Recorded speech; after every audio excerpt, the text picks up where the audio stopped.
야고보서 강의 11번째 시간으로 믿음과 행함의 관계라는 제목으로 말씀을 보겠습니다. 오늘 본문은 이 야고보서에서 가장 중요하고 또 유용한 말씀이 담겨 있는 부분입니다.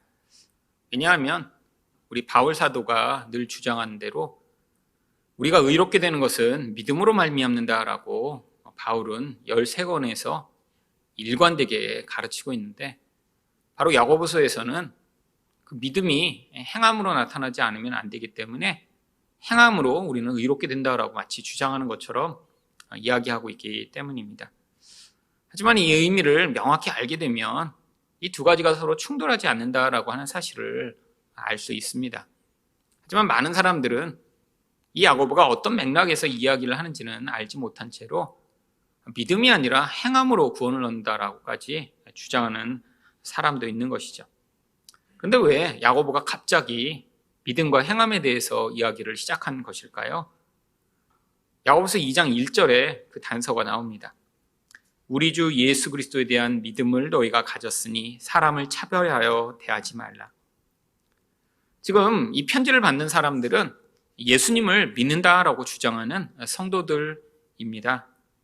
그런데 이렇게 믿는 사람들이 모여있는 교회 가운데 문제가 발생하기 시작했습니다. 사람들을 차별하기 시작한 것이죠. 결국 믿음을 가지고 있다는 사람들이 세상 사람들과 똑같은 기준을 가지고 다른 사람을 차별하면서 이 문제 때문에 결국 이 믿음과 행함의 문제에 대해 야고보가 이야기를 시작한 것입니다. 근데 도대체 이 믿음과 이렇게 사람을 차별하는 것 사이에는 어떤 관계가 있는 것일까요? 지금 이 믿음에 대해서 야고보가 지금 2장에서 갑자기 이야기를 한 것이 아니라 1장에서 이 믿음에 대해서 이미 이야기를 시작했습니다. 믿음이라는 건 도대체 무엇인가요? 눈에 보이는 이 세상을 넘어서 보이지 않는 영적 세계 가운데 계신 우리 하나님, 그 하나님을 볼 수 있는 눈, 그리고 그 말씀을 내가 눈에 보지 못했지만 확신할 수 있는 바로 그 영적 세계를 받아들일 수 있는 눈이 열린 것이죠. 그런데 이렇게 믿음이 있는 자는 단순히 믿음만 갖게 되는 것이 아니라 자연스럽게 바로 보이지 않는 하나님의 기준을 따라 선택할 수 있는 바로 지혜를 동시에 갖게 됩니다. 결국 믿음이 없으면 하나님도 볼 수 없고 하나님의 말씀도 들을 수 없기 때문에 결국 눈에 보이는 세상의 원리를 따라 살아가며 그것을 지혜라고 여기게 되어 있는데, 영적인 눈이 열려서 세상 사람들은 보지 못하는 영적 세계를 보게 되면 하나님이 무엇을 선이라고 하시는지 무엇을 악이라고 하시는지를 받아들여서 그 하나님의 기준에 따라 선택할 수 있는 하나님의 지혜를 가지게 되는 것이죠. 결국 믿음을 가진 자는 그래서 지혜가 있는 것이고, 지혜를 가진 자는 이 세상의 기준에 따라 이건 좋은 거야, 이건 나쁜 거야 라고 하는 이 세상의 기준이 아니라 하나님의 기준에 따른 선택을 하게 되어 있습니다. 그래서 그 이야기가 야고보서 1장 9절과 10절에 이렇게 나옵니다. 낮은 형제는 자기 높음을 자랑하고 부한 자는 자기 낮아짐을 자랑할지니. 믿음이 없는 자는 세상의 지혜로 부요한 거는 좋은 거야 라고 하니까 그 좋은 거를 가지고 있으니까 당연히 자랑하겠죠. 그런데 반대로 세상에서 자기가 가난해요.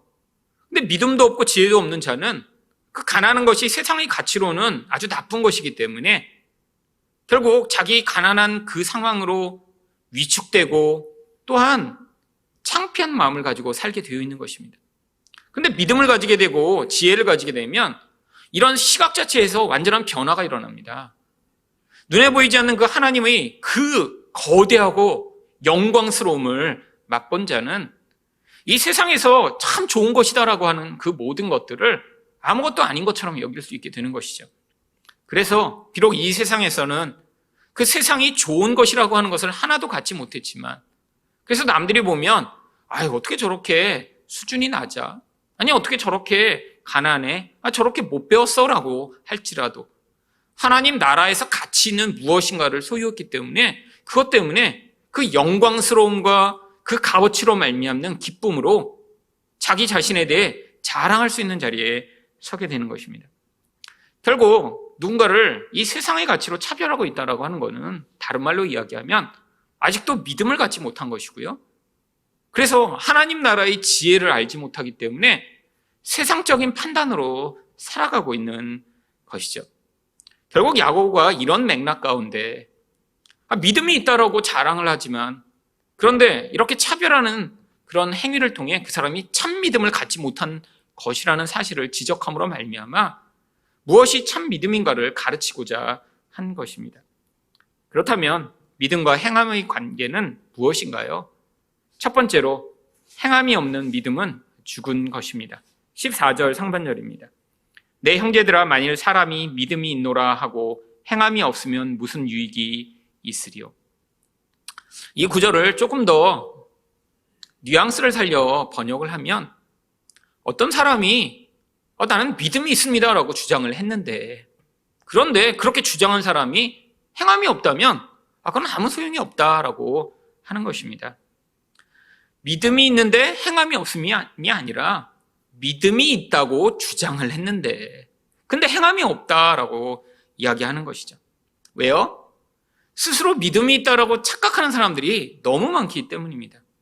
사람들은 믿음을 어떻게 착각하고 있냐면 바로 자기가 교회에 오래 다녔기 때문에 바로 교회 다니는 사람처럼 그렇게 종교적인 행위를 하거나 그런 삶을 살아가는 그것을 믿음의 결과라고 이야기를 하고 있는 것이죠.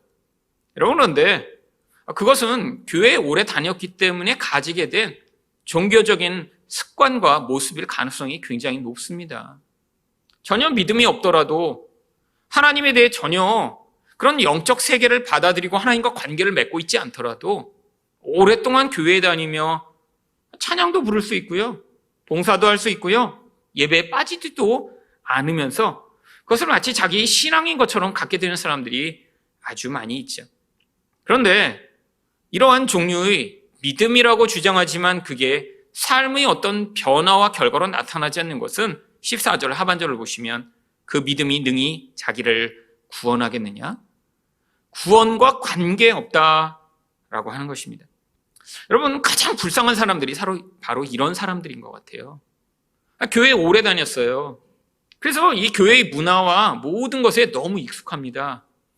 입에서는 줄줄 하나님의 말씀을 이야기할 수 있어요.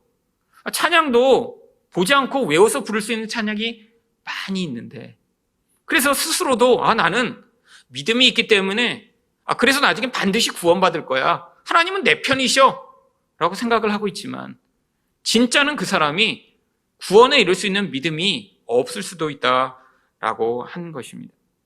아니, 옛날에는 그래도 교회에 열심히 다니시면서 그러면서 스스로를 나는 믿음이 있고 구원받을 거야 라고 생각하기는 했는데 요즘은 더 문제입니다. 아니, 교회도 안 다녀요. 그래서 TV나 이런 데서 돌아가면서 자기 입맛과 구미에 맞는 설교 한 편씩 가끔씩 들으며 나는 교회는 다니고 있지 않지만 분명히 구원받을 수 있는 신자야라고 착각하고 있는 사람들이 아주 많죠. 여러분, 근데 결국 그런 사람들의 그 본질을 깊이 살펴보면 바로 자기 자신의 이기성과 자기 자신의 그 왜곡된 교회관 때문에 생긴 결과로 결국 자기에게 편하고 자기에게 익숙한 것만을 취하는 그런 이기적인 모습임을 알 수 있습니다.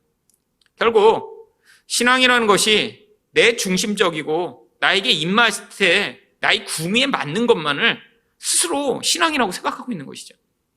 여러분, 미국 같은 데 가면 스스로 크리스찬이라고 이야기를 하는데 교회 다니지 않은 사람이 아주 많습니다.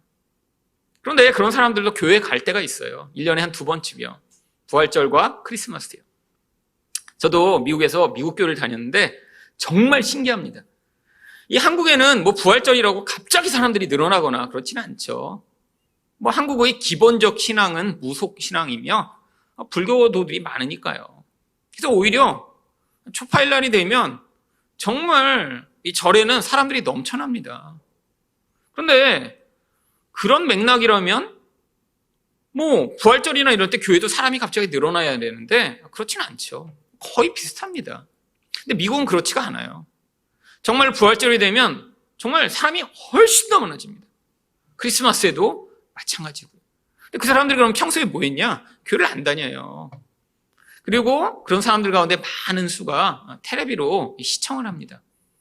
여러분, 그런데 미국에 이렇게 기독교 텔레비라고 하는 텔레비가 물론 한국보다 엄청나게 많습니다.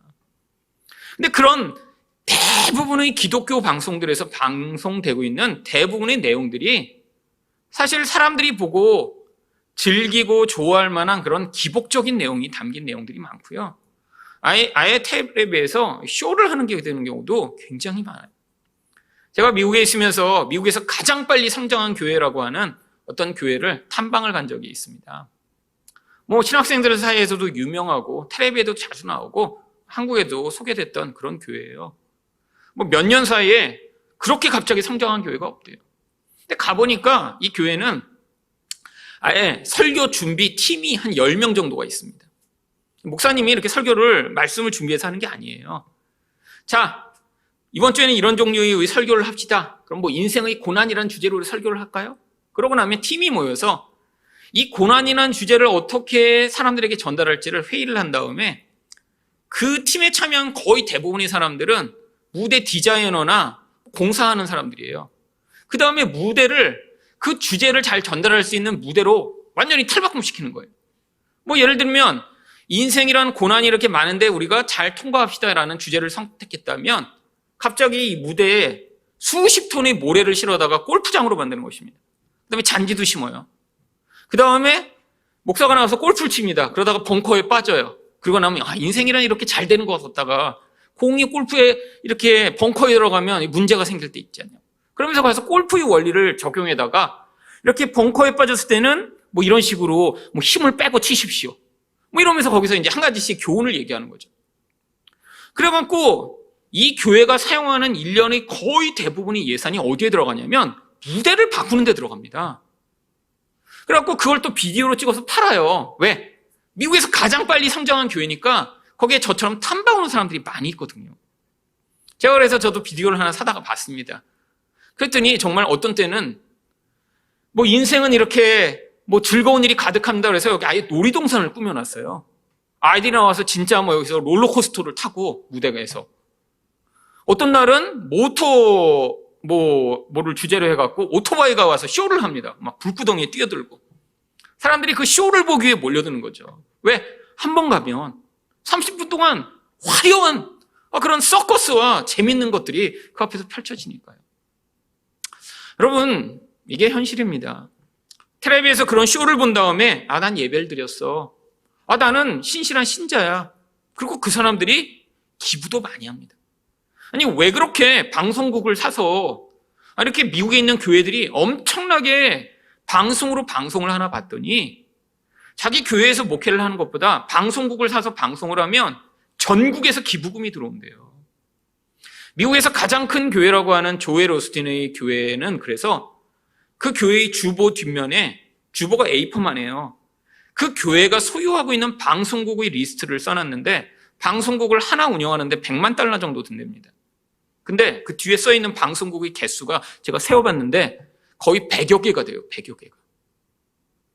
근데 교회가 너무 자랑스럽게 그걸 얘기하는 거예요.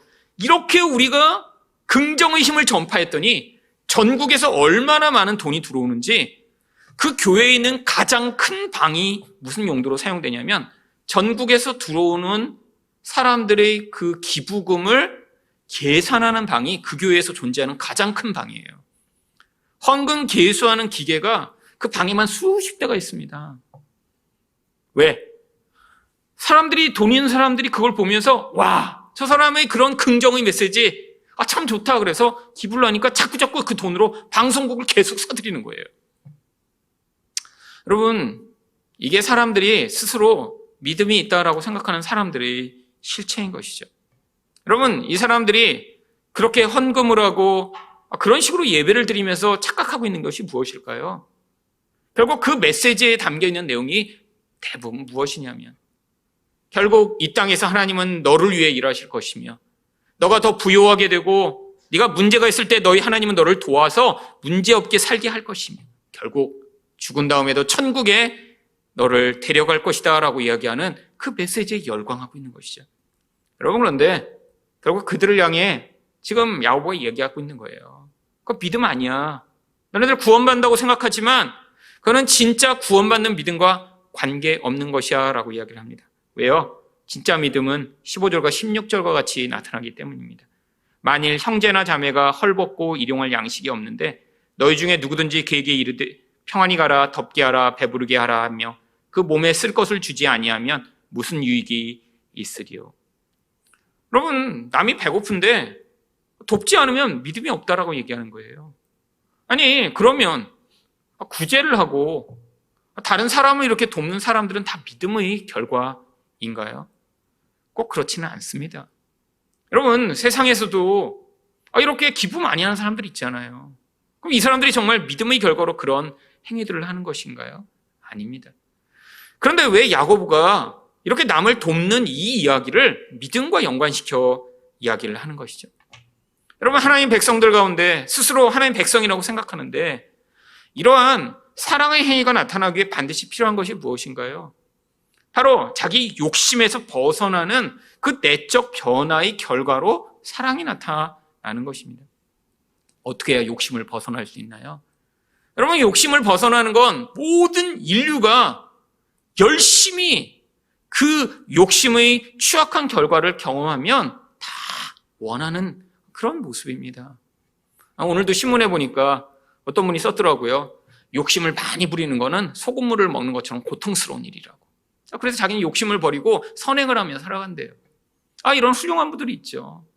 여러분, 그런데 성도에게서 이 욕심을 벗어나 사랑의 행위가 나타나는 건 우리의 믿음, 하나님 나라가 우리 안에 임하여 우리 눈이 열려 이 눈에 보이는 세상을 뛰어넘는 삶이 우리에게 시작될 때 나타나는 자연스러운 결과인 것입니다.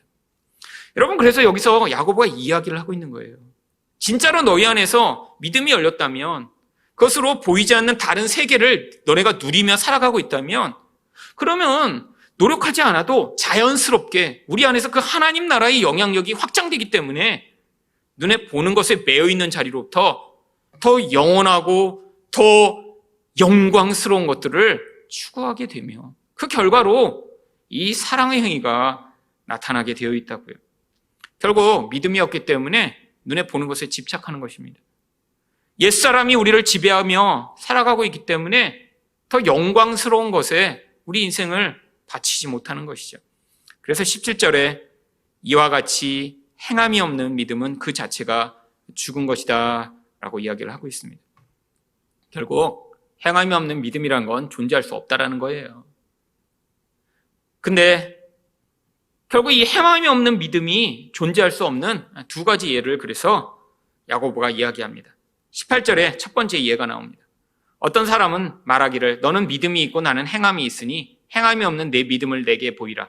나는 행함으로 내 믿음을 내게 보이리라. 어떤 사람이 주장한다는 거예요. 나는 믿음이 있어. 근데 행함이 없어요. 근데 이런 주장이 말이 안 된다는 거예요. 왜? 행함이 있다면 그게 믿음의 결과로는 나타날 수 있지만 믿음이 있는데 그 믿음이 믿음만으로 가만히 있고 행함은 하나도 있지 못하는 그런 경우는 존재할 수 없다라고 하는 것이죠. 두 번째 예는 이렇게 듭니다. 19절입니다. 내가 하나님은 한 분이신 줄을 믿느냐? 잘하는도다. 귀신들도 믿고 떠느니라. 나는 믿음이 있어. 근데 이 사람은 행함이 없는 사람이에요. 삶으로 어떤 그 믿음의 결과가 안 나타나는데 근데 늘 주장합니다. 하나님 한 분이시지. 살아계시지. 나 하나님 믿는데? 근데 그런 종류의 믿음은 귀신들도 가지고 있는 지식적인 믿음에 불과하다라고 하는 것이죠. 여러분, 이런 지식적 믿음은 세상 사람들도 많이 가지고 있습니다. 어떤 종류의 믿음인가요? 세상에 외계인이 있다라고 믿는 사람이 아주 많이 있습니다. 여러분, 한국에도 여러 명 있어요. 그리고 나이가 어릴수록 그 퍼센트가 굉장히 많습니다. 외계인을 직접 본 적이 있나요? 아니요. 영화를 너무 많이 보다 보니까 이제 초등학생의 거의 3분의 2는 외계인이 반드시 존재한다고 믿는데요. 여러분, 이런 종류가 지식적인 믿음이죠. 여러분, 하나님을 그렇게 믿는 사람들이 많아요. 어디엔가 있겠지, 그런 분이. 근데 그런 종류의 믿음은 귀신들도 알고 있는, 귀신보다 못한 믿음이라는 거예요. 귀신들은 하나님이 계시다는 걸 믿고 어떡합니까? 떱니다. 여러분, 근데 귀신이 하나님을 믿고 떨었다고 천국에 가나요? 아니요. 근데 사람들은 하나님이 계시다고 주장하는데 떨지도 않고 결국 그 믿음이 그의 삶에 영향을 미치고 있지 않다면 그 믿음은 가짜라고 하는 것이죠. 여러분, 우리 안에 믿음이 있다면 그 믿음은 우리를 다른 것들을 보게 만들어 우리 안에 있는 이 깊은 자기중심적 욕심을 벗어나 우리 삶에서 나의 본질로는 선택할 수 없는 사랑의 행위를 하게 만드는 결과로 반드시 나타나야 하는 것입니다. 두 번째로 믿음과 행함은 어떤 관계가 있나요? 믿음은 행함으로 온전하게 됩니다. 20절 말씀입니다. 아, 허탄한 사람아, 행함이 없는 믿음이 헛것인 줄을 알고자 하느냐? 지금 야고보는 자기의 이 논리에 어떤 대상을 세워놓고 지금 설득하고 있는 과정입니다. 지금 논리로 다른 사람이 정말요? 그런 거였어요? 라고 반응하는 것처럼 지금 말하고 있는 거예요. 지금 야고보가 이렇게 얘기를 해줬더니 정말이네? 제가 그럼 지식으로만 하나님을 믿고 진짜 믿음이 아니었던 거예요? 라고 반응을 마치 다른 사람이 하는 것처럼 이렇게 상상을 하며 거기서 뭐라고 그래요? 아하, 허탄한 사람아, 행함이 없는 믿음이 헛것인 줄을 이제 알려고 해? 라고 지금 답을 하는 거죠. 지금은 우리가 잘 사용하지 않는 기술인데 이게 원래 그리스 로마 시대에는 아주 자연스럽게 사람들이 글을 써나갈 때 수사학적으로 쓰던 그런 표현들입니다. 그냥 상상의 청중을 놓고 그와 대화하는 것처럼 지금 이야기를 하고 있는 거예요. 그리고 나서 야고보가 그 믿음이 반드시 행함과 함께해야 함을 두 가지 예를 통해 설명하고자 합니다. 다 성경에 나오는 예예요. 첫 번째는 아브라함의 믿음이고요. 두 번째는 바로 라합의 믿음입니다. 첫 번째로 아브라함의 믿음은 21절부터 24절까지 나옵니다. 21절을 보시면 우리 조상 아브라함이 그 아들 이삭을 제단에 바칠 때 행함으로 의롭다 하심을 받은 것이 아니냐? 여러분, 바울 사도는 이 아브라함을 가지고 항상 믿음으로 의롭다 하심을 받았다라고 설명하는 예로 사용했습니다. 그런데 야고보가 갑자기 그게 믿음이 아니라 행함으로 의롭다함을 받는 것이야 라고 이야기를 하며 아브라함이 똑같은 예를 가져오고 있는 거예요. 사실 그럼 어느 한 사람이 틀린 것인가요? 아니요. 똑같은 이야기입니다. 여러분, 믿음이라는 것은 영적 영역이죠. 근데 인간이라는 존재는 영혼이 변화되면 그 영이 우리의 혼을 변화시키고 그래서 우리의 모든 지식과 판단과 우리의 모든 생각을 바꾼 뒤에 그게 우리의 행위로 나타나기 때문에 우리 영 안에서 믿음이 생겼다는 건 결국 그것이 우리의 삶의 결정과 우리의 말과 우리의 행동에 영향을 미쳐 이전에는 불가능한 어떤 행위들을 가능케 만드는 결과로 반드시 나타나게 되어 있습니다. 아브라함이 아들을 죽인 게 충동적인 것이 아니에요. 아브라함이 제단에 가서 칼을 들고 그를 찌르려고 했던 그 행위 자체가 갑자기 아브라함이 미쳤거나 갑자기 용기가 생겼거나 갑자기 이상할 생각을 한 게 아니라 영혼 안에서 하나님이 오랫동안 아브라함의 인생 가운데 개입해 오셔서 눈으로 보는 것만 의존해 살던 그의 본질을 바꾸셨더니 영혼이 변환돼서 그래서 그의 지식적 수준, 그의 의지적 수준, 그의 어떤 결정의 수준을 넘어서 하나님이 그 본질 안에서 바꾸신 결과가 이런 행위로 나타났다라고 하는 것이죠. 똑같은 이야기입니다. 믿음이 있었더니 하나님의 의를 얻은 것이나 그 믿음으로 말미암는 행위로 말미암아 하나님이 의롭다 하신 것이나 그래서 22절에 내가 보거니와 믿음이 그의 행함과 함께 일하고 행함으로 믿음이 온전하게 되었느니라 라고 이야기를 하는 것입니다. 무슨 얘기예요? 우리 영이 변화되면 그 결과가 자연스럽게 행위로 나타나게 되고 그리고 그것이 우리의 믿음의 완성을 가져오는 결과라고 하는 것이죠. 여러분, 물론 우리 영혼이 변화돼 우리가 믿음의 사람이 되었는데 이게 행위로까지 나타나기에 시간이 필요할 때가 있습니다. 왜? 우리 영이 움직이고 그 영이 우리 생각과 감정과 의지를 바꾸게 되는 그 여정이 사실 쉬운 것이 아니거든요. 우리 영은 원래 죽었었어요.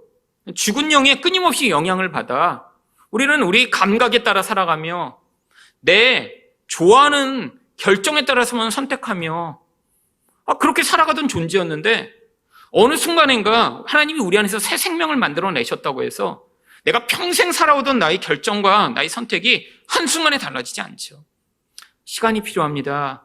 하지만 반드시 하나님의 백성의 인생 가운데는 시간이 지나면 그 결과가 나타나게 되어 있는 것이죠. 결국 그래서 하나님이 우리 인생 가운데 늘 항상 완벽한 어떤 결과는 아닐지 모르지만 우리 안에 믿음을 넣으시고 그 믿음이 결국 하나님을 기쁘시게 하는 이런 결과로 나타나게 언젠가 개입하여 만들어내실 것입니다. 그래서 23절에 이에 성경에 이른바 아브라함이 하나님을 믿으니 이것을 의로 여기셨다는 말씀이 이루어졌고 그는 하나님의 벗이라 칭함을 받았나니. 여러분, 아브라함의 인생 가운데 가장 큰 축복이 무엇인가요? 결국 성경에서 이렇게 하나님의 친구의 대접을 받은 그런 자리에까지 선 것이죠. 근데 이것이 바로 하나님이 우리에게 의로운 존재로 우리를 칭하시고자 하는 근본적인 목적이었던 것입니다. 여러분, 의라는 건 무엇인가요? 자격 조건입니다. 죄가 없다라는 자격 조건이에요. 근데 왜 자격 조건이 필요하죠? 그런 조건을 가진 존재만 하나님과 동등한 관계를 맺을 수 있기 때문이죠. 여러분, 집에서 아무리 이쁜 고양이나 개가 있어도 그 고양이나 개와 동등한 관계를 맺을 수가 없습니다. 인간이 동등한 관계를 맺을 수 있는 존재는 인간이죠. 근데 하나님이 우리와 동등한 관계를 맺어 우리가 영적인 관계 안에서 영원한 사랑의 관계를 맺고자 우리를 만들어내셨어요. 근데 죄가 들어오면서 우리 영이 죽으니까 그 관계를 맺을 수 없는 다른 차원의 존재가 된 것이죠.